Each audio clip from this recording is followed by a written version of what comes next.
Welcome to Tremendous Views, my channel where I think up a gag every week at the end of every video, even though nobody ever watches it.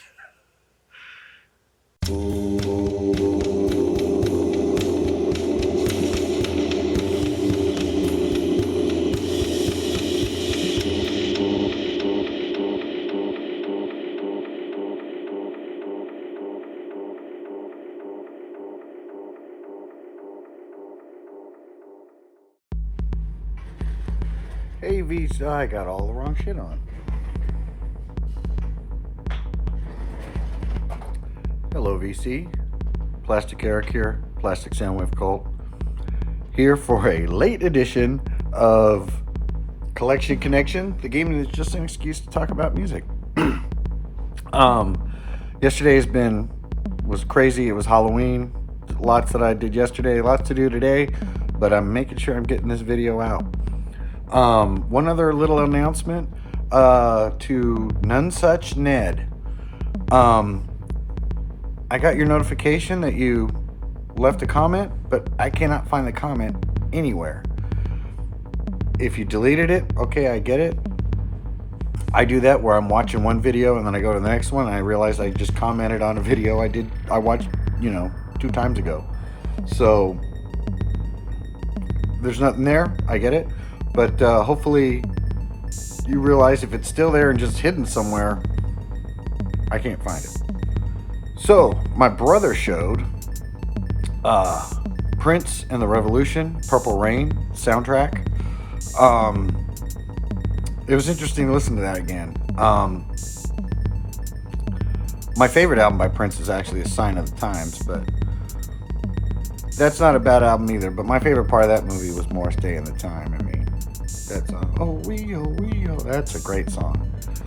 But I noticed, that's got that iconic picture on the front of Prince on that purple motorcycle. And I looked up the photographer and found that he had done some photography on another soundtrack. Just gonna get this over with now because I know a lot of you are just gonna leave right as soon as you saw Olivia Newton-John and John Travolta. Grease. When I was a kid, I loved this album. Before I get into that though, the photography he did was he didn't take this picture. He took the picture of the pencil with this picture on top of the desk. He took this, this picture on top there. He did all the background stuff basically. So he didn't take any of the photographs of the cast. He took pictures of all the pictures of the cast. So, going into this album here, it's funny that Bryce mentioned an album that came out right when we got back. This was when we got back to the States from England, this here is the album that I wanted so bad, and I saw this movie just before we left to go to England. 1978's Grease, where it's all, classic rock and roll done in the disco era.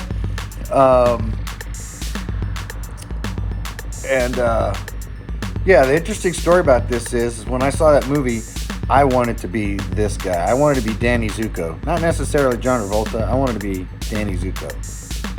And I wanted this album so bad, but I was still kind of young. And I had not bought my first record yet. So whenever I wanted a record, I generally had to, beg and plead and cry and, have a tantrum. And eventually I would get it. Well, my dad went on TDY to Germany. And he tended to bring back a gift now and then from when he would get back from TDY. And this was the album that he brought. Now, my dad is a little bit of a prankster. And what he actually showed me first was he goes, hey, I know you really wanted that Grease album, so I got it for you. And I'm like, yeah, all right, I can't wait. And then he pulls out this album, the children's version of Grease, which I'm sure he could see the disappointment on my face immediately once I realized that's not the cover that I was used to seeing in the store. So he had a good giggle over it, and then he pulled out this one. I still like to pull this out and listen to it here and then today still. I think it's absolutely fantastic. I love the label for these. I've always liked the RCO label. And this is an original from that time. So, yeah.